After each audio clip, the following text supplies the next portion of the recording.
Hi, boys and girls. So today we are going to read chapter 21 in People of Sparks. It's called Attack and Counterattack. So I'm thinking that Tick and all the people of Ember are going to attack the people of Sparks, and then they are going to attack the people of Ember to get them back. So counterattack. That's what I'm predicting right now, only because I read the chapter title. It's called Attack and Counterattack. And I'm thinking about the problem or conflict that has been getting worse and worse between the people of Ember and the people of Sparks. So let's read and find out if my prediction is correct. The morning after the trouble at the fountain, Dune awoke to a clamor arising through his window from the front of the hotel. He looked out, but he could see only the tops of people's heads, all clustered around the front steps. He ran downstairs with his shirt still unbuttoned, flapping around him to see what was happening. The doors of the hotel stood open. Through them, he saw that a heap of trash had been dumped on the front steps. He went closer and looked. The pile seemed to consist of rotten vegetables and filthy rags, scattered all over with shiny green leaves and sharp twigs and long creepers pulled up by their dirty roots. Dune stared at it with the same sick feeling he'd had when he saw the black words on the hotel walls. It wasn't so much the pile itself that made him feel sick. It was that whoever did this hated the people of Ember and hated Dune himself in particular. This was an act of revenge. He went outside, edging around the pile. Clary was standing on the step just below it, peering down at the leaves and branches. Why would they bother to scatter leaves on everything, she said, and they're all the same kind, too. She picked up a sprig and looked closely at the bright green leaves, rubbing them between her fingers, sniffing them. Strange, she said. But most people were too upset to pay attention to the contents of the pile. An angry buzz filled the air, and now and then one voice or another rose above the rest. "This is an outrage!" It was a clear, sharp voice. Tick's, Dune was sure. Then a high voice. "I hate them! I hate them!" That must be Lizzie. And sure enough, there she was, standing near Tick, dunking her shoes in a bucket of water to get the dirt stains off. After a while, Tick climbed the steps and clapped his hands.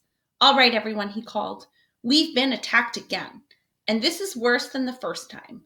It's a disgusting insult, and it fills us with rage. But all we can do right now is get this mess off our doorstep. Let's get busy and clean it up." Everyone did.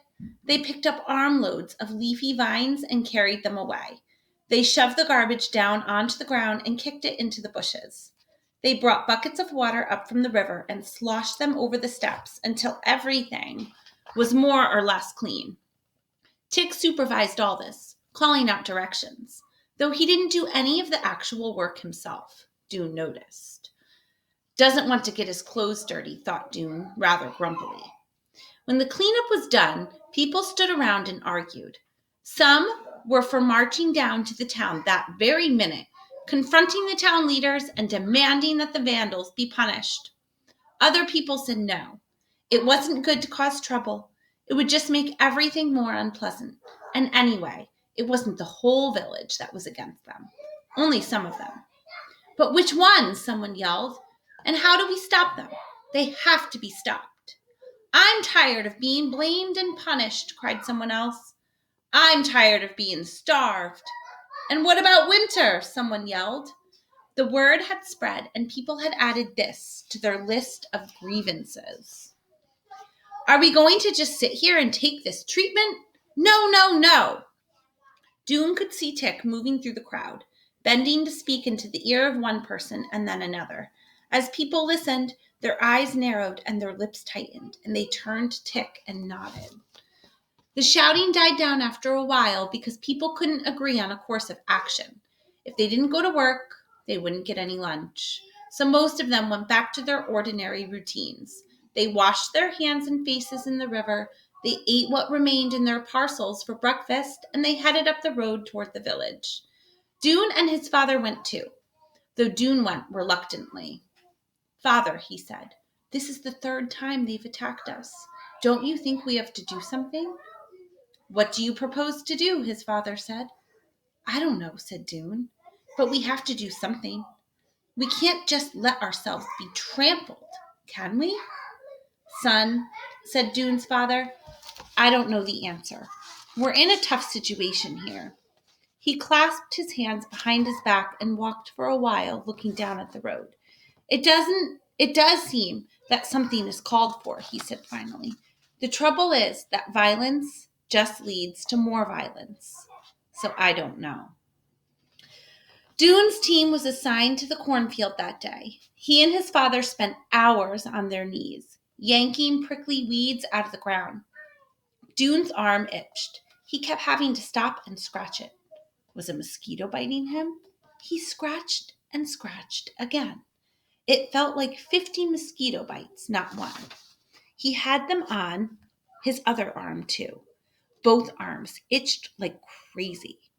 Finally, he stopped working and held his arms out in front of him. From wrist to elbow, they were carpeted with red lumps. "Look, Father," he cried, "I have a rash." "What is it?" "I don't know, son," his father said, "but I have it too." Boys and girls, I want you to think back to the beginning of the chapter when the author described the leaves that were spread out in front of the Pioneer Hotel where the people of Ember are staying. And remember, the author noted that they were all the same kinds, tons of them, all the same kinds of sprigs. So I want you guys to think about what that might be, because now the people of Ember, after touching it, have developed a rash. The itchy rash spread over the arms and hands and faces of all the Embertees who had helped with the cleanup that morning. "What is this?" people said as they worked in the bakery and the bike shop, the brickyard and the tomato fields. They itched, they scratched, and the rash spread and oozed and itched still more. The villagers knew what it was. "Poison oak," they said. They explained about the oil on the leaves, how you only had to touch it to get the rash. "You must have been scrambling around in the woods," they said. But the Embertees had not been scrambling in the woods. They knew how they'd been poisoned. Someone had done it to them on purpose. Fury spread among the Embertees like a fire. Those who'd heard about the poison oak raged about it to those who hadn't, and before long, everyone knew. Diggers threw down their shovels. Fruit pickers pushed the ladders to the ground and stalked out of the orchard. Someone in the bakery flung a great clump of dough at the supervisor, and someone in the egg shop hurled 3 eggs at the wall. The terrible itching aggravated everyone's anger, and before long, the people of Ember began to gather in the streets and in the plaza. And the gathering became a crowd, and the crowd became a mob. So, boys and girls, I'm thinking about theme right now. I'm thinking that perhaps the author wants to teach us that seeking revenge and acting out in anger only makes a problem between two people or two groups of people even worse. And I think that's definitely what's happening right now. The people of Ember are angry at the people of Sparks and vice versa. And they're only doing things to each other that makes the anger worse. And like I said yesterday, that problem is getting worse and worse. We're going up the story mountain, and soon it's going to get to the point where there can't be any more problem. It's just going to explode, which is the climax of the story, and we'll start to read about the resolution or how the problem is solved. Dune ran into the village with the other field workers, and he found himself in the middle of this mob. He heard Tick's voice from somewhere nearby. "They gave us poison. What shall we give them?" When there was no response but a confused babble, the question came again louder. "What shall we give them?" This time an answer came, a crash and a tinkling of shattered glass. Someone had thrown a rock through the window of the town hall. Cheers arose, and all around him Dune saw people suddenly bending over, looking for rocks to throw. More crashes, more yells. I know that I don't think that this is a good solution, boys and girls, and I'm sure you are all thinking that too, because acts of violence and anger is not going to solve anything. It's only going to make the problem worse, which is what is happening right now. People started snatching things from the stalls. A jar of jam came sailing overhead. Arms reached up to catch it, but it fell past them and landed a few feet from Dune, smashing open and splattering his legs with sticky red goo and splinters of glass. He saw people stuffing muffins into their pockets, and he saw Tick with his arm stretched backward, ready to throw a rock at the windows of the tower. He saw Miss Thorne running with her hand shielding her head, and the Hoover sisters backing up into the egg shop, trying to get away. He was frightened suddenly. At that moment, the doors of the town hall opened and Ben Barlow strode out. His face was twisted with rage. "Stop them," he shouted. "Stop these thieves and vandals." "You poisoned us," shouted someone in the crowd. "We've had enough," shouted someone else, and threw a potato right at Ben. It hit him in the stomach, and he bent over, his mouth dropping open. A roar came from the crowd. Tick's voice rose above the others. "Fill your pockets," he screamed. "Fill your pockets and run." There was a mad scramble, and then the Ember Teas pushed their way out of the plaza and raced down the streets to the river road. Dune ran too. He saw Tick up ahead of him, sprinting fast, his shirt tails flying. Now we really are thieves and vandals, Dune thought. Was this a bad thing? Or was it exactly what the people of Sparks deserved? That night, Tick went up and down the corridors of the hotel, knocking on doors and urging people to come to his meeting. They did come, at least 100 of them, by Dune's count. They gathered at the head of the road as the daylight was fading. Dune saw Chet and Gil and Allie and Alvin from his old class at the Ember School, along with people he knew from the Pipeworks, people he knew from Ember's shops, and others. Most of them were boys and men, but there were women and girls too. Most were silent, but some whispered excitedly to each other. They formed a semicircle in front of Tick, who had climbed onto a tree stump. Dune saw Lizzie standing near Tick, gazing up at him wide-eyed. The moon shone behind Tick's head. It gave a silver edge to his hair, but left his face in darkness. "All right," Tick said. His voice was quiet, but instantly the whispering stopped. "Our time has come. They have attacked us 3 times now. Today, we showed them a little of our anger. We made them understand that we won't be taken advantage of anymore. They must know that if they hurt us, they will be hurt too. We will strike back. We are warriors now." Murmurs of approval rumbled through the crowd. Dune, who was standing at the rear, heard several people echo Tick's words. "Strike back. Yes, we have to strike back. We are warriors." "We must be ready," Tick said. "When the next confrontation comes, we won't be as disorganized as we were today. We'll have a plan and we'll be armed." More murmurs and a ripple of excitement. "How will we arm ourselves?" Tick asked. He answered the question himself. "We have what we need right here where we live," he said. "Look in your bathrooms. You'll find strong metal rods there, just the right length and enough for everyone." People looked at each other in puzzlement. Metal rods in the bathroom? But Dune knew immediately what Tick meant. The towel racks.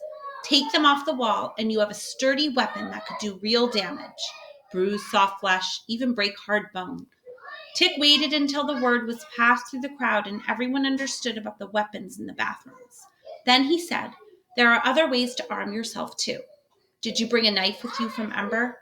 Are there still slivers of glass left in the windows of your room? Have you noticed that some of the stones by the river are just the size to fit in a fist?" Again, he waited. All around Dune, people were nodding and whispering. Dune tried to imagine what the uprising earlier that day would have been like if the rioters had been swinging steel rods and striking out with knives and broken glass. People would have been hurt. There would have been blood. But think of the hurt the villagers had inflicted on the Ember Teas, the pangs of hunger, the humiliation, the name-calling, the terrible itchy rash. Didn't one hurt deserve another? Wasn't he simply being squeamish to shrink from it? He would have to strengthen himself, he thought, not just his body, but his spirit, his will. It would take a kind of strength he didn't have yet to strike another person with the intent to harm.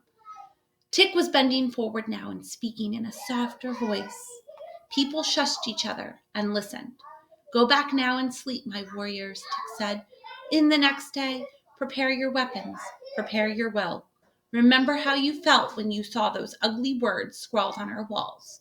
Remember how you felt when the poison rash crawled up your arms. The people of Sparks will wrong us again. We can be sure of that. When it happens, we'll be ready. After the meeting, Dune walked back to the hotel feeling vaguely uneasy. Tick must be right, but somehow Dune couldn't feel wholehearted about being a warrior. Was it because he was a coward? He didn't want to be a coward. He didn't really think he was one. What was his problem then? So, boys and girls, you can tell by paying attention to Dune's thoughts that he is very conflicted right now. He is upset about what the people of Sparks have done to the people of Ember. He's upset about the rash. He's upset about how he was blamed for doing something that he swears he did not do. And he's upset about the hunger. However, he doesn't feel right about attacking the people of Sparks because Dune has a good heart. He does not want to act out violently. So right now he's very conflicted. And you can probably assume that a lot of the people of Ember are feeling this way. They're upset. They're not happy about the way they've been treated. But at the same time, they don't want to act out and seek revenge and be violent. So we will wait and see what happens tomorrow. Have a good day, boys and girls.